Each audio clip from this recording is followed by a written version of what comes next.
Hi, this is Peter Headrick, the Managing Director at Opus Research, and I'm joined by Ian Jacobs. Hello, Ian Jacobs. I'm VP and Lead Analyst at Opus Research. And we're just getting back from a week in Las Vegas last week where we attended and presented at the Enterprise Connect conference. It's been a conference that we've been attending for several years, going way back to when it was VoiceCon in Chicago, and then fast forward to Enterprise Connect in Orlando, which really had a base with unified communications. And now it's Enterprise Connect Las Vegas with everything AI. Ian, some of your initial thoughts about the event. So the move was interesting because it was, I don't know if co-located is quite the right word, but located across the street from the giant healthcare conference HIMSS, which is also put on by Informa that runs Enterprise Connect. So there was more cross-pollination between sort of healthcare providers and vendors that are selling into healthcare and healthcare topics. So that was an interesting change and not necessarily something you think of when you think Las Vegas. It's not like healthcare world separate and apart from like the practicalities of where the show was. And like you've been going since it was VoiceCon, although I never went to Chicago, I went to the one in New York. But same thing, a long time ago. I think they changed the name in 2011, something like that. We're dating ourselves. I know we are dating ourselves.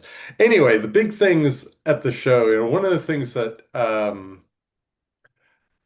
really stuck with me because it stuck with you was the meeting that we had with Crescendo. And Crescendo is this interesting company because you could think of them as a conversational, generative, agentic AI startup that then went and bought a mid-sized BPO, a contact center outsourcer. So this interesting meld of service delivery, whether it's through automation, whether it's through human beings or some combination of the two, that's pretty unique and distinct. Um, but it wasn't necessarily that part of it that seemed to stand out to you because afterwards you were talking to me about some kind of like being struck by honesty or open conversation. Can you give me a little bit more about what that meeting triggered in your brain? Sure. And thematic to the whole conference, I thought honesty was percolating with our discussions. Um, we met with Todd Famous, and he was just very upfront about the role that AI was playing at Crescendo internally for them, for sure, and what that looked like with the jobs that he was able to use AI with, and the impact that that might have, the sheer volume of work that AI will be able to do, and the potential for replacement. Of job functions. And then the openness that I think we're all still trying to wrap our head around is what will the new jobs look like? And is it something we're fearful of? I think most people are. Any uncertainty is always out there. But I'll go back to being a .comer, certainly excitement about the opportunities that it will also create. And so, I just found it refreshing that Todd talks so openly about the potential and capabilities of what the technologies, and he didn't sugarcoat or try to dance around. Well, of course, humans will always be important, or human in the loop at every phase. It was just very much this is how amazing this technology is and the potential that it has.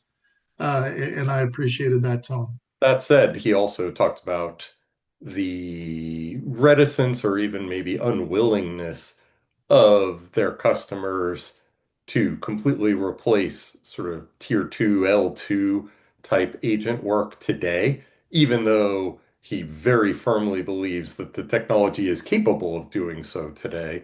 It's just not going to happen for a couple of years, not because of technological failures, but because of internal politics and process issues, and maybe just an uncomfortableness with the economics of displacing that many workers. So it was an interesting mix And where and you're right, he wasn't sugarcoating what the technology can do, but they're running also into the realism or realistic barriers of people run businesses. And what a better company as sort of a case study as a technology company that's leading edge technology with a BPO component to it. Right. Yeah, I they mean, can prove out like what works and what doesn't. They see it firsthand. yeah, so really appreciated that conversation. And just a plug in for them, they got Best in Show, They the did. award from Enterprise Connect. So congratulations. Congratulations to them. Yeah. Yeah. And then, we came in with a ear, or at least I did, to three core areas of Opus that we've been tracking, really going back to the end of last year. And that's around pricing, orchestration, and data. And, I mentioned the show's evolution at the beginning. And so we're meeting with a lot of technology providers, CCaaS providers. Um, and I was pretty pleased with where those conversations went. And I'll start with pricing because that's something that I've been listening hard to. And to stay on the honesty train, I felt like vendors were going, yeah, we're really trying to figure out what is pricing? What does it look like? Performance based, outcome based, seat based, moving from seat So, based.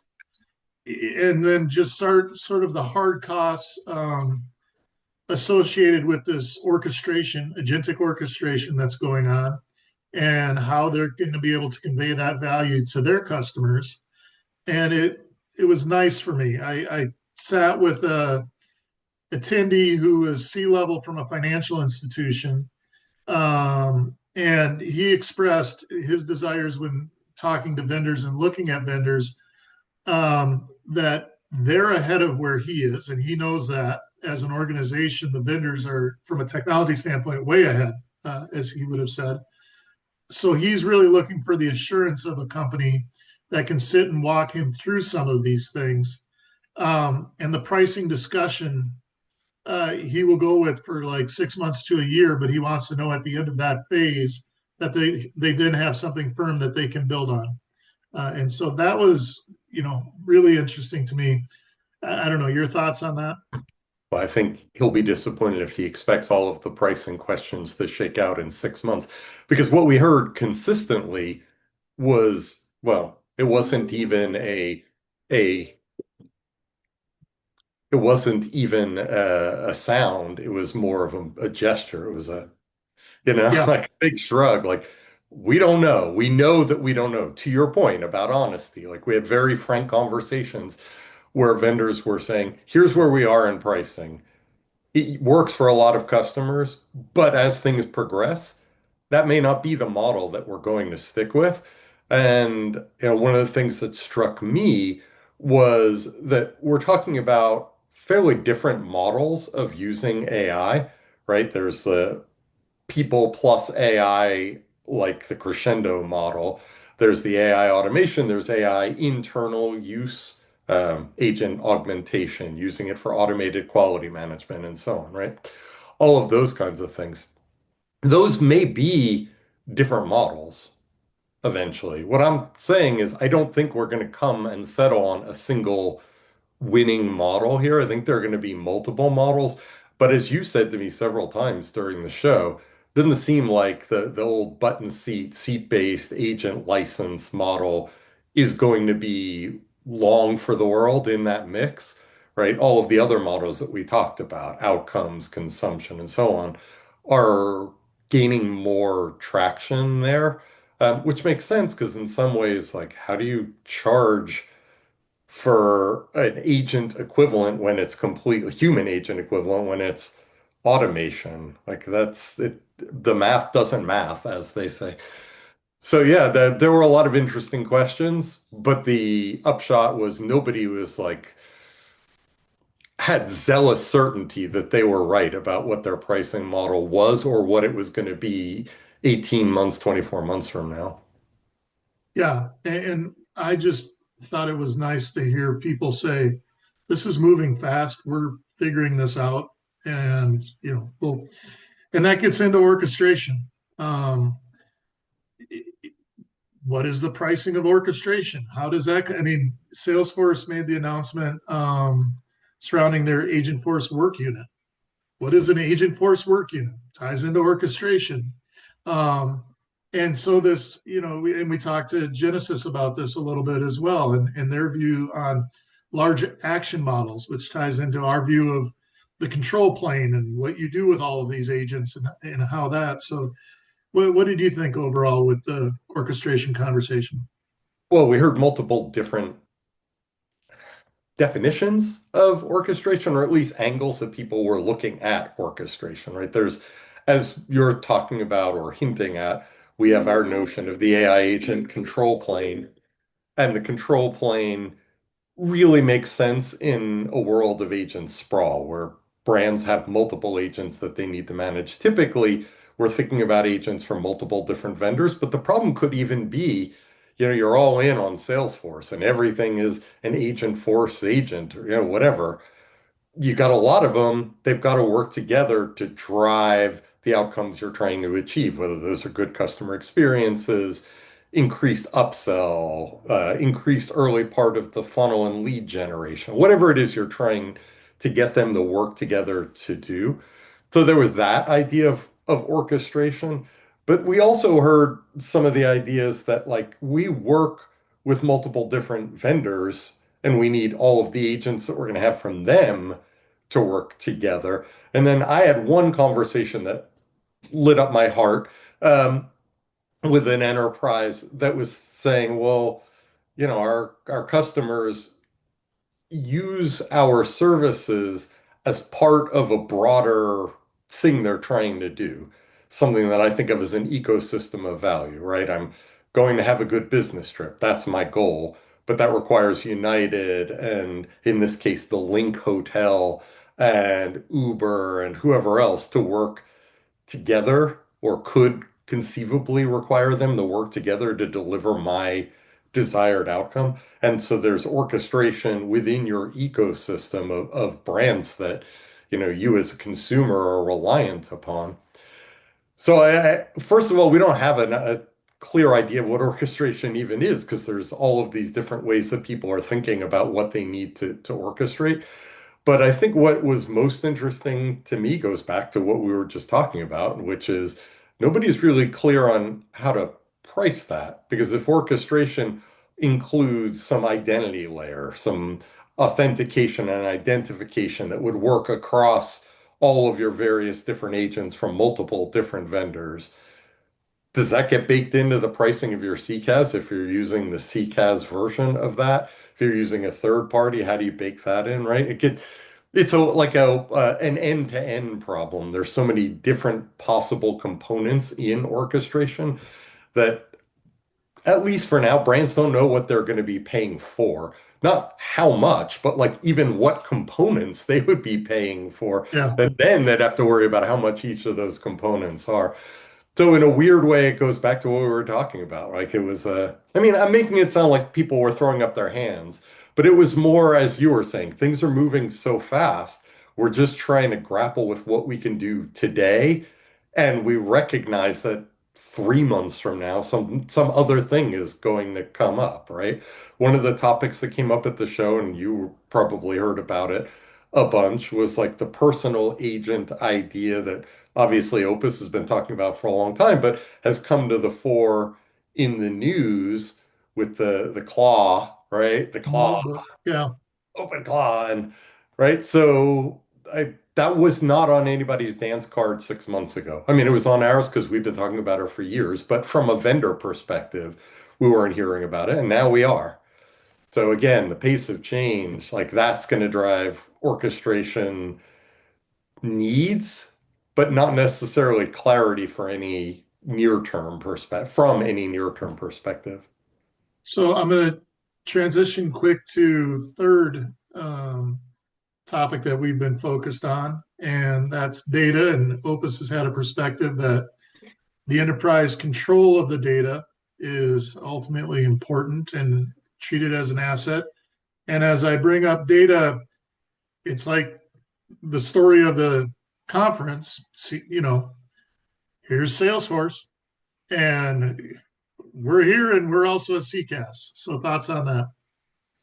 Well, so there's two separate things. There's Salesforce and CCaaS, but data more broadly. Buying it, yeah. One of the things that we asked pretty much every tech vendor that we talk to who focuses on customer interactions in some way is sort of what the role of CRM and that idea of customer data is in a world where all of the large brands have basically bought into the message that you just said, that data is a core asset of theirs and they're building some data structure, a data lake, a CDP, whatever it is, to manage all of their data holistically.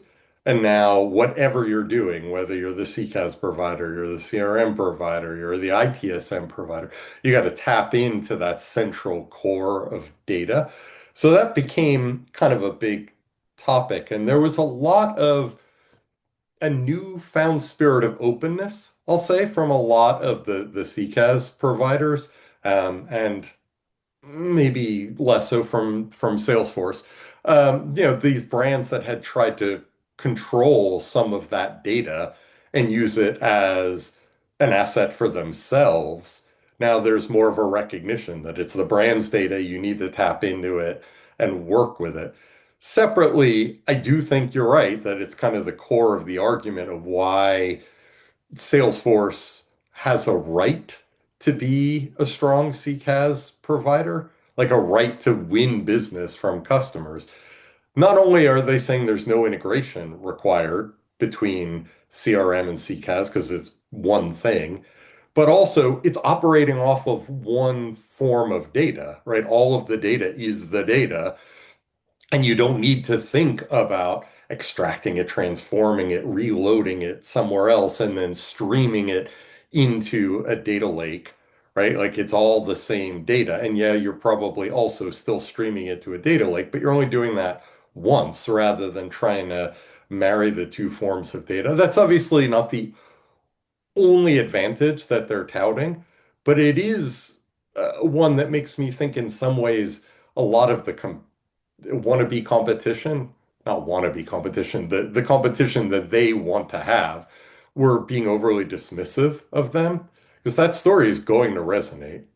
I mean, It, obviously it's going to resonate with Salesforce loyalists first, but I also think as all of the complexity that we've just been talking about becomes the lived reality of brands, I think that we're going to reduce your need for integration to the point of non-existence and we're going to simplify the data story significantly is going to be compelling to brands. Now, they've got other issues, pricing, completeness of the offer.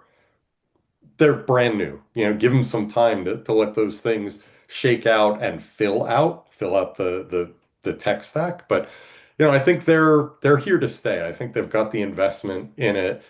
Um, they've got buy-in from above to keep going with it. That's just it's crowded field. And but data is the core of it. You're right. on what they're bringing to it, yeah. Yeah, And what they're then, yeah. and you have mentioned the Amazon Connect, and Yeah, there's going to be a phase of maturity that happens as you enter, a marketplace and offer a service, right. but then Yeah, large companies. what I was saying is that many of the criticisms that are being lobbed at Salesforce were lobbed at Amazon when it launched Connect. And look at Connect now. It's a stalwart of the CCaaS industry, right? Like the question isn't can Salesforce fill in WFM that they don't have? It's do they have enough runway to do so before SaaSpocalypse or the agentic world completely changes what we even think about as CCaaS and CRM? That's something we more don't the race even that they're in. Yeah, something we don't even realize comes up, and Yeah, all of a sudden exactly. Right. yeah. Like, yes, exactly. So conclusion, we mentioned the transition of the event. Next year it'll be back in Las Vegas at the MGM. Yep. uh, Yep. Grant. Prediction for what we'll see. You want to go out on a limb on that in a I year? do. I do because I already talked about it, which is the AI agent control plane. Is it going to be called that? Probably not. That's our term.